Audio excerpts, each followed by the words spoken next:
Alright, hello.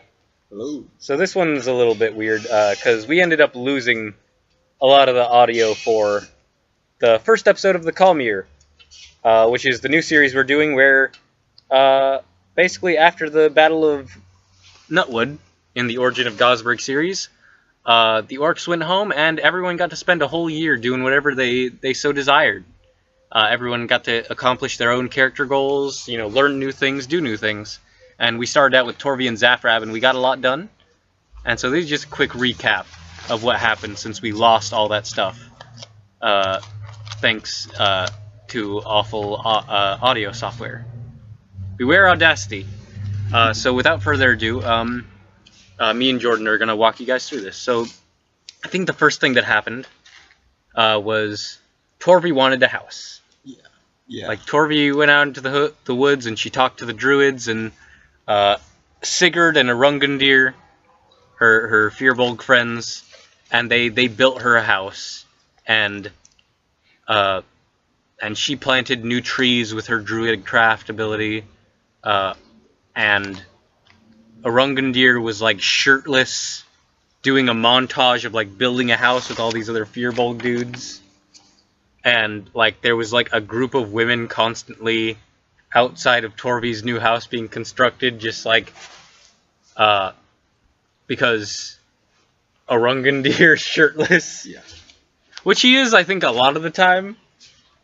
But like this was like men at work kind of thing. And extra sexy. And then Zaffrab. Would you like to go? Yeah, I just decided to open up a magic shop called Zaffrab's Mysticarium, so I could sell spell scrolls and potions and the like. And then I think beforehand, actually, you were outside. You were Yes. clipping giant nails with Mordenkainen. off the dead giants, and Mordenkainen was there. Yeah. And he like the two wizards were out there, and you kind of bumped into each other. Yeah. Like as you were clipping, and he had his own sack, as you did as well, full of nails. And then you told him you were going to open a shop, and he's like, "Here, let me help you. Do you need any financial aid?" And he was like, so he's become a little bit of a backer to your shop because he wants people to bother you instead of bothering him. So Mordenkainen checks into Zaffrab's Mysticarium every once in a while. Yeah. And then, I was a few people came to my shop. One of them was Torvi came in a few times. Yeah, she wanted to get the Gosbot fixed. Yeah, so I managed to fix that. Yeah, old Jim was there. You fix up the Gosbot for him. It's not the Gosbot anymore. Damn straight. With a few months' work and some good magics and crafting, you got that shit done. Yeah, and then she also wanted me to. What else did she want me to make? She came looking for some other things. She wanted potions and stuff. I don't remember if she wanted anything. Well, if we can't remember it, we won't talk about it. I think she wanted. Did she want the Quiver of Alona? That was Tyler. Okay. And yeah. Vilmern. But yeah. Okay.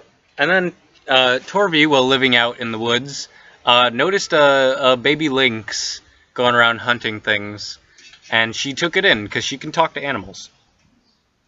And this lynx quickly became a companion of hers, as it appeared to be a very intelligent creature. It had lost its mother in the fires that the orcs had started in the forest. Okay, but no tricks. No tricks. Or you get the claws. That's fair. And so Torvi took it in, and she named it Asgarix, and he grew and grew and grew, because he is a giant lynx. And then I went. Zaffrab was out looking for ingredients because Nutwood is the area around the Nutwood is a great place to get alchemical ingredients. And then I found the Goblin Cave, so I went in there. Found a geyser. Didn't realize it was a geyser at the time, though. Figured it was a baby beholder. Yeah. Ridiculous tiny little beholder the size of your fist. And so I was trying to befriend it, give it some food, and then goblins came back, so I hid. It hid with me. So then It hit directly above your head, like Yeah. you kind of had the double take on each other. Like what?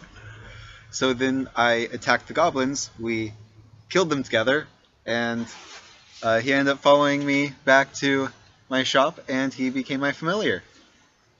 Yeah. And then Mordenkainen came in one day, and he was like, "By the gods, you've got a gazer!" And you're like, "It's not a baby beholder." Yeah. And he let you borrow the big book of beholders. To borrow, it's on loan. So you learned a lot about gazers. Yeah. And then Torvi came in to town one day with Asgrix, showing him around, introduced him to Gosberg and a lot of other people, and then she was looking for her boyfriend, who she hadn't talked to in 5 months, and he wasn't there. So, and then he went looking for his brother, apparently, because he got some bad news, and she recruited Zaffrab for this endeavor. Yes. And you guys went back through the canyon that had basilisks in it. Got some basilisk bits. Yep, you got some more basilisk gullet fluid for curing people who might be turned to stone. Yeah. For Zaffrab's shop.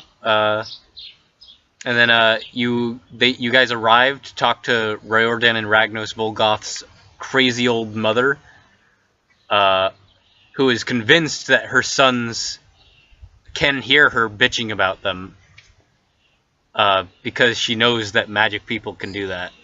She did not trust wizards. And then they returned and found Ragnos at the bar, very fucked up that his brother had gone missing and been accused of regicide and exiled, and he could not find him. So Torvi took care of him and moved him into her house, I think.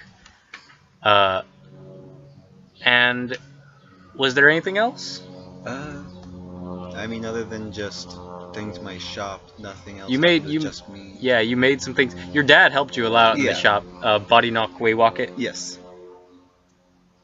Yeah, and then yeah, I think that's a lot of what happened.